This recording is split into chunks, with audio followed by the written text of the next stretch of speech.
The Hindu आणि लोकसत्ता या वर्तमानपत्रातील शैक्षणिक आणि क्रीडाविषयक घडामोडी आज आपण या व्हिडिओमध्ये पाहणार आहोत. राज्यातील त्रिभाषा धोरणाबाबत उदासीनता. नवीन राष्ट्रीय शैक्षणिक धोरणानुसार महाराष्ट्रात त्रिभाषा सूत्र लागू करण्याच्या प्रक्रियेला गती देण्यात आली आहे. यासाठी डॉक्टर नरेंद्र जाधव यांच्या अध्यक्षतेखाली एक समिती नेमण्यात आलेली आहे. संपूर्ण राज्यातून केवळ 10,000 नागरिकांनी प्रश्नावली भरली आहे, तर फक्त 1200 नागरिकांनी मतावलीत सहभाग नोंदवला आहे. या धोरणाअंतर्गत पहिलीपासून हिंदी भाषा सक्तीचा करण्याचा विचार आहे. शिक्षक समायोजनाचा गोंधळ. शैक्षणिक वर्ष 2024-25च्या संच मान्यतेनुसार राज्यातील अतिरिक्त ठरलेल्या शिक्षक आणि शिक्षकेतर कर्मचाऱ्याचे समायोजन 5 डिसेंबरपर्यंत पूर्ण करण्याचे आदेश शिक्षक संचालनालयाने दिले आहेत.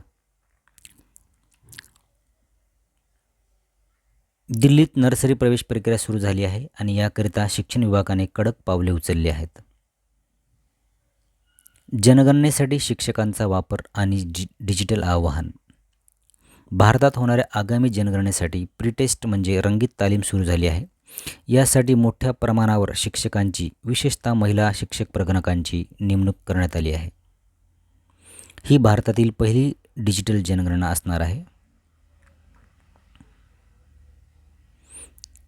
क्रीडा घडामोडी.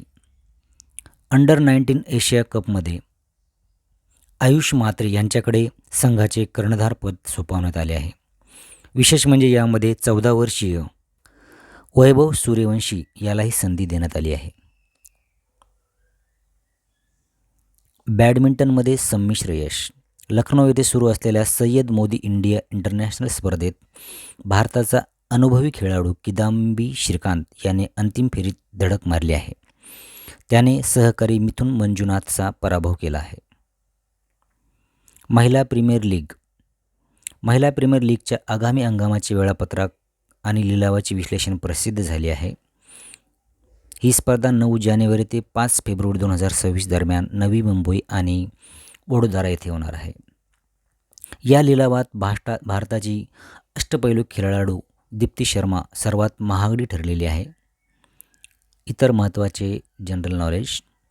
बंगालच्या उपसागरात निर्माण झालेले दित्वा चक्रीवादळ भारताच्या किनारपट्टीकडे सरकत आहेत. याचा परिणाम म्हणून तामिळनाडू आणि आंध्र प्रदेशात मुसळधार पाऊस होत आहे. अमोल मुजुमदार. भारतीय महिला क्रिकेट संघाचे मुख्य प्रशिक्षक अमोल मुजुमदार यांनी लोकसत्ता गप्पा कार्यक्रमात आपल्या कारकिर्दीचा संपूर्ण उलगडा केलेला आहे.